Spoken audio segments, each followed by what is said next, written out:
2019 को देवेंद्र जी के नेतृत्व में हम चुनाव लड़े थे या नहीं लड़े थे भाई? जरा जोर से बोलो, लड़े थे या नहीं लड़े थे?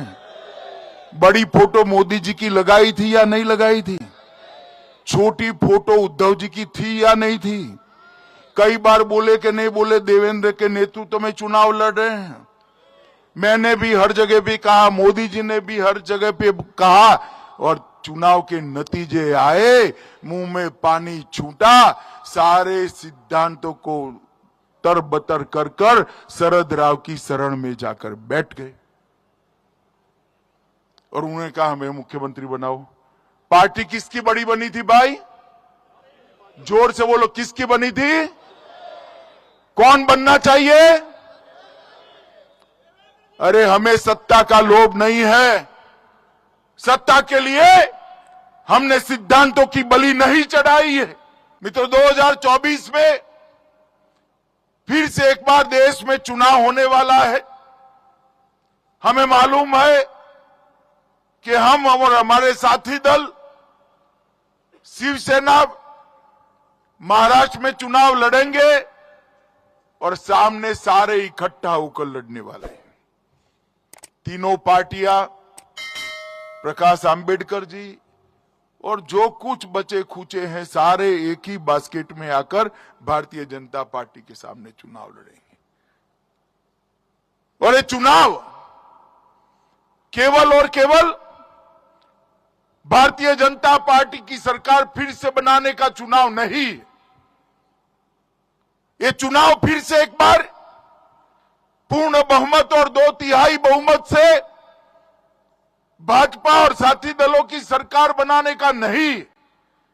ये चुनाव फिर से एक बार मोदी जी को प्रधानमंत्री बनाने का चुनाव नहीं है।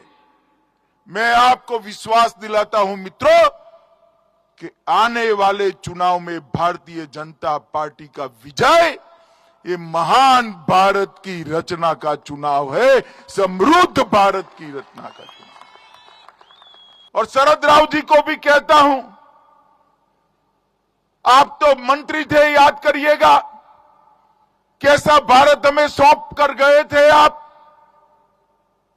2004 से 2014 तक ऐसी सरकार चली कि जिस सरकार में प्रधानमंत्री को कोई प्रधानमंत्री नहीं मानता था और सारे मंत्री अपने आप को प्रधानमंत्री मानते थे।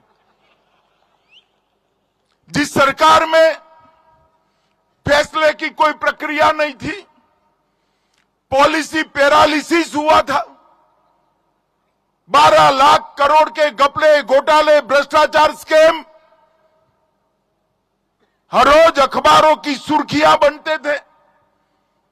कभी सुप्रीम कोर्ट ऑर्डर करती थी, कभी कैग कोई जांच जाहिर कर देते थे, कभी सीबीआई कूट पड़ती थी। वो सरकार चलाने वाले को मालूम ही नहीं था कि कौन आज हमें कहां से सर पर टपली लगाने वाला है, मालूम ही नहीं पड़ता। 12 लाख करोड़ के घपले, घोटाले, भ्रष्टाचार हुए। आए दिन पाकिस्तान से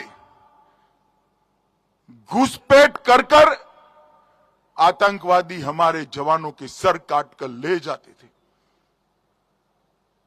उससे पैरों से अपमानित करते थे और दिल्ली का दरबार चुपचाप बैठा हुआ था।